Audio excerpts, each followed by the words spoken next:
Hello, wonderful internet people. Welcome back to the channel. For today's video, I wanted to give you a quick update on what exactly has been happening with both Redbubble and TeePublic's fan art programs.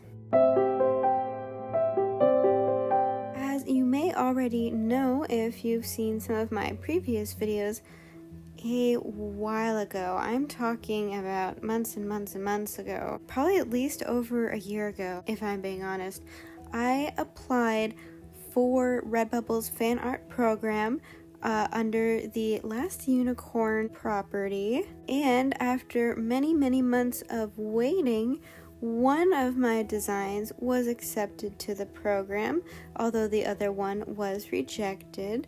But I was very happy to get that wonderful and elusive fan artist achievement on my Redbubble profile. You can see it right here, this beautiful little button with the star on it. I am super duper happy that my art was accepted to this program.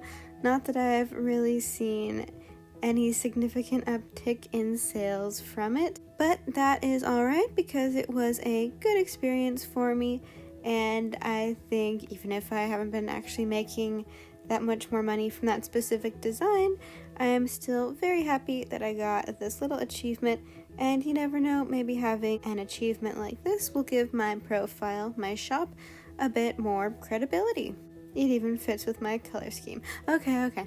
So basically, super happy with that. I got one thing in the fan artist program. Didn't make any extra money from it, but I got a nice little sticker.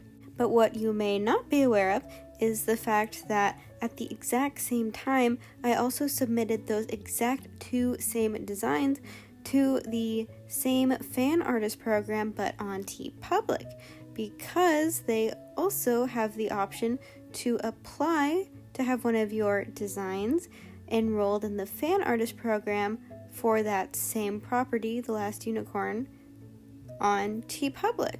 So I thought, well, I'll submit them both, and if they like one or both of them, then it'll be accepted on both Redbubble and TeePublic, right? Wrong. And I kid you not, this past week, I actually got a rejection email from both of those designs, which I was kind of confused about. You can see it right here. This is the email that I received pretty recently, and as you can see, this first image right here with the little unicorn in the circular design, that is the design that was in fact accepted on Redbubble's version of this fan art program for The Last Unicorn. And if I scroll down, this fiery bull, which is the villain in the movie, well, one of the villains in the movie, was also rejected. But this is the one that was also rejected on Redbubble to be part of the fan art program, so I wasn't terribly surprised by that. I kind of expected that, if I'm being honest.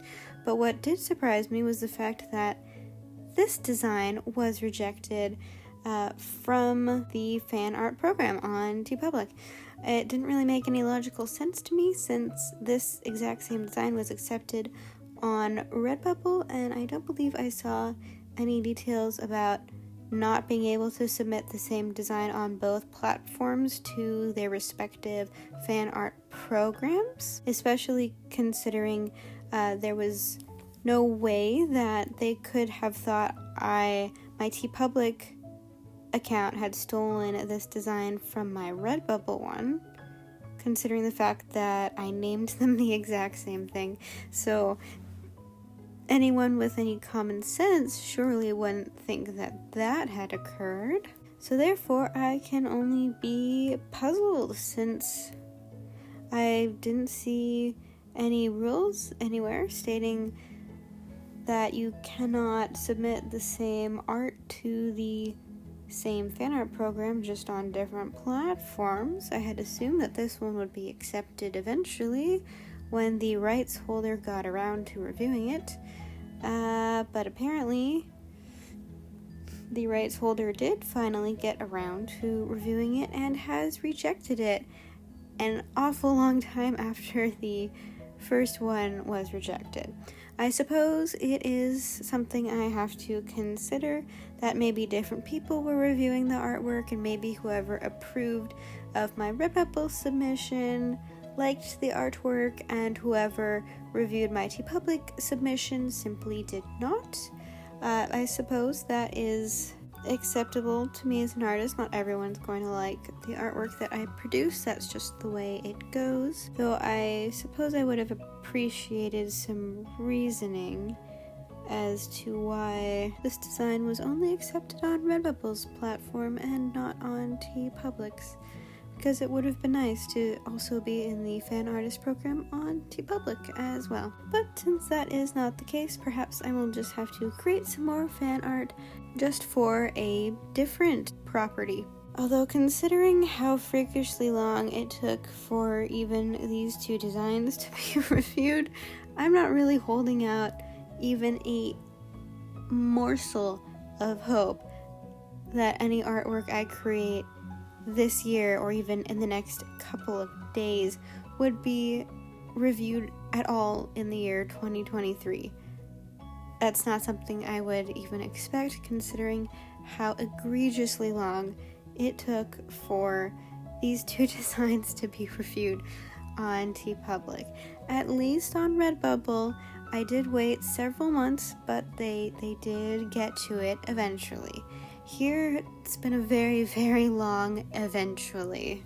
Well, anyways, I thought I would give you all a brief update on exactly how this whole fan art process has been going for me, just in case you were also considering submitting some artwork for the fan artist program, either on Redbubble or TeePublic. At this point, I would definitely recommend submitting some artwork to the Redbubble fan art program. You have a reasonable chance of being accepted, and you usually should find out within a few months, maybe up to 6 months, 6 to 8 months. It can take a while, but at least they eventually got to it. I suppose if you already have the artwork, it's worth attempting to submit it to TeePublic's fan art program as well. However, the odds of them reviewing it in a moderately timely manner seem to be rather non-existent at this point. Do I still recommend selling your regular designs on here? Yeah, of course. I do still make sales, usually every month, though not always, on TeePublic, so the extra income is worth the time it takes to upload the designs I've already put up on Redbubble on TeePublic as well. Getting that fan artist little badge is just kind of the icing on the cake, so to speak. Apparently my TeePublic cake is uniced, but I will attempt to work on that in the future. Anyways, I do hope you enjoyed the video and found it helpful. And if you did, please don't forget to smash that like button and subscribe for the YouTube algorithm. It would be much appreciated. Alrighty, I will see you in the next video. Until then, happy designing!